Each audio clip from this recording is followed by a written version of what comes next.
Assalamualaikum warahmatullahi wabarakatuh. Selamat pagi anak-anak. Hari ini kita kembali lagi dalam pembelajaran tematik kelas 4, tema 1, subtema 3. Nah, pada hari ini kita akan membahas tentang sifat-sifat bunyi. Simak baik-baik ya. Selamat belajar.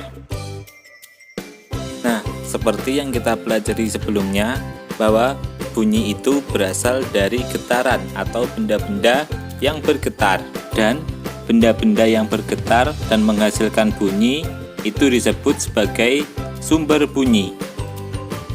Sifat-sifat bunyi. Nah, selanjutnya kita akan membahas tentang sifat-sifat bunyi.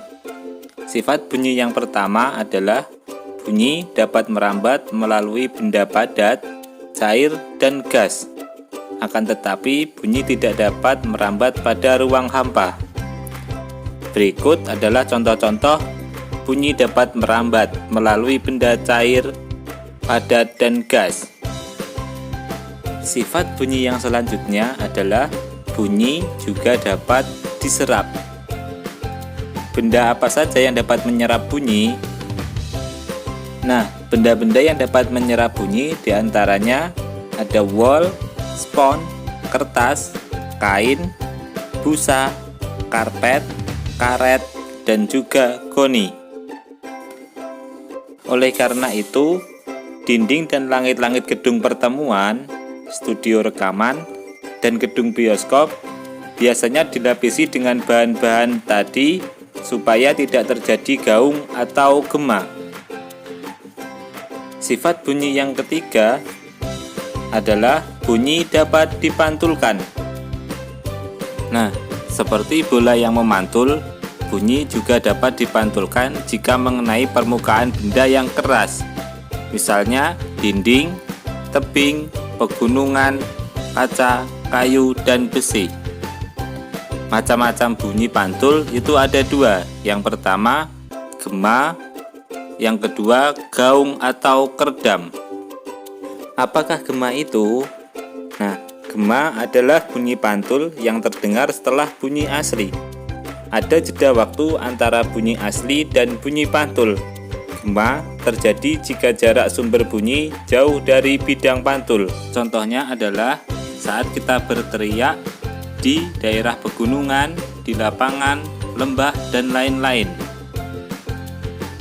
Pada saat kita berteriak di area pegunungan, kita akan mendengar kembali bunyi yang kita teriakkan secara berulang-ulang dengan suara yang semakin lama semakin mengecil. Yang kedua, gaung atau kerdam. Gaung adalah bunyi pantul yang terdengar bersamaan dengan bunyi asli. Bunyi pantul sudah terdengar saat bunyi asli belum selesai, sehingga menyebabkan bunyi menjadi tidak jelas.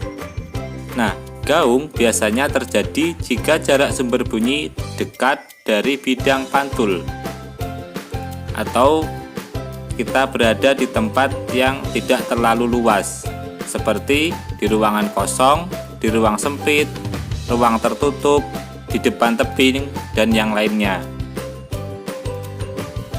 Nah, anak-anak, agar kalian lebih paham, silakan perhatikan ilustrasi berikut. Yang pertama, gaung. Pada gaung, bunyi pantul terdengar bersamaan dengan bunyi asli, sehingga bunyi menjadi tidak jelas. Nah, berbeda dengan gema, bunyi pantul pada gema terdengar setelah bunyi asli, sehingga bunyi asli jelas terdengar disusul bunyi pantul yang berulang-ulang, semakin lama semakin mengecil dan akhirnya menghilang. Nah, anak-anak, demikian pembelajaran kita hari ini tentang sifat-sifat bunyi. Semoga apa yang kita pelajari hari ini bisa bermanfaat untuk kita semua. Wassalamualaikum warahmatullahi wabarakatuh.